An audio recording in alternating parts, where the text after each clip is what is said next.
Season 12 of Apex just had some major leaks hit the internet, and I have to be honest, I'm not sure how I feel about them. Some major changes are happening and they aren't at all in the direction the community was asking for. So hello everyone, I'm your hostess with the mostest, 8-Second Gaming, and today I'm going to cover some of these patch note leaks that we got and go over why I don't think they are healthy for the game. But before that, if you guys are excited for the new season and are ready to start your rank grind once again, then you need to check out the GameLeap website right now. We have highly in-depth guides from top level players, all to help you become an absolute demon. So if you want to set yourself up to succeed in this new season, click the link in the description right now and check it out and get your membership. First off, so this video isn't all negative, let's start with the crypto buff, something everyone is excited for. In the new season, Crypto's drone will work kind of the same way a Mirage decoy works.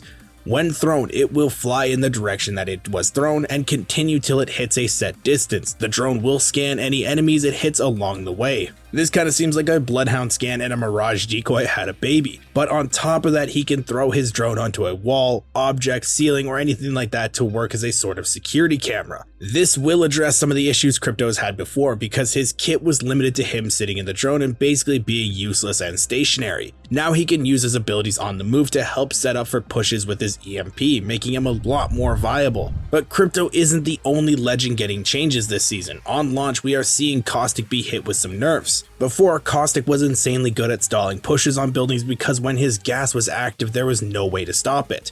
But now with these nerfs, his barrels will be able to be destroyed, and that can make it so people are able to siege his building with more ease. This is a huge change and seems like a big nerf to Caustic, as he now actually has counterplay. Before, the only way to stop a Caustic was with another Caustic. Though according to Apex's balance director John Larson, Caustic mains shouldn't be too worried. This just gives other players fighting chances versus Caustic. And now that players can choose to respond to an activated trap by spending ammo to destroy it, as opposed to before where there was only one choice to overcome an activated trap, and that was to run away until the trap dissipated. Even with the nerf, however, Respawn has found Caustic's traps to still be quite strong in internal playtest.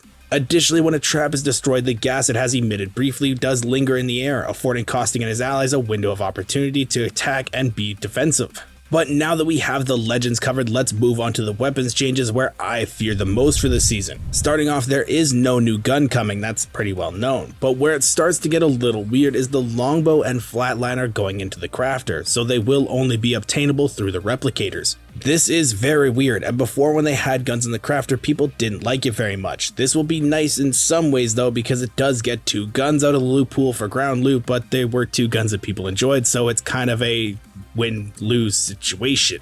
So me personally, I'm not for this change, but who knows, it might be semi-decent when the game actually does come out. The flatline is also receiving a nerf to its damage, from 19 a bullet to 18. It's not a lot and the gun will still be very strong, but at least it's a start. Now if only we could get another rampage nerf, that would be fantastic, but what about care package weapons, you may be asking? Well, for that we are seeing the Volt go into the care package. Yeah, you heard me right, the Volt's going in the care package and will be replacing the alternator, plus the Volt will be receiving a buff of 2 damage per bullet and also getting 28 shots in a magazine, and the alternator will be losing its disruptor rounds. I have no idea what made them think the Volt needed to be a care package gun. The alternator was perfectly fine and was a fantastic CP weapon. There have been jokes thrown around though on Twitter that this is a nerf to controller players because they can't crush the Volt, but this isn't the biggest thing that has me worried. There are 3 hop-up changes coming into the game this patch.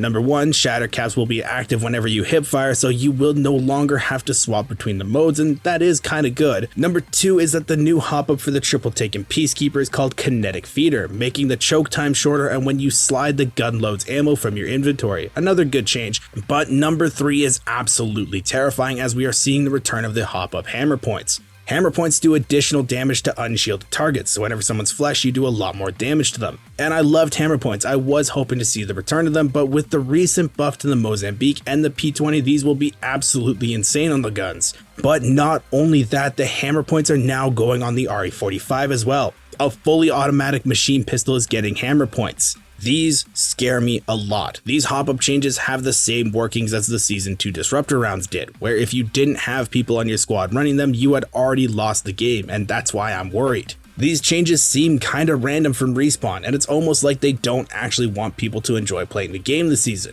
Apart from the crypto and costly changes, there isn't actually anything here that the player base wanted. They didn't seem to listen to anything. I'm anxious to see from Respawn themselves what is going to actually make it into the game and wait for their official patch notes to really make up my mind about the season. I'm hoping these patch leaks have caused them to change their mind a little bit and tweak stuff before the patch does drop. So if you want to stay up to date, make sure to smash the sub button and ring the bell, because as we learn new info, I will be covering it, so you don't want to miss out. Thank you all for watching. Once again, I'm 8 Second Gaming, and I will see you in the next one.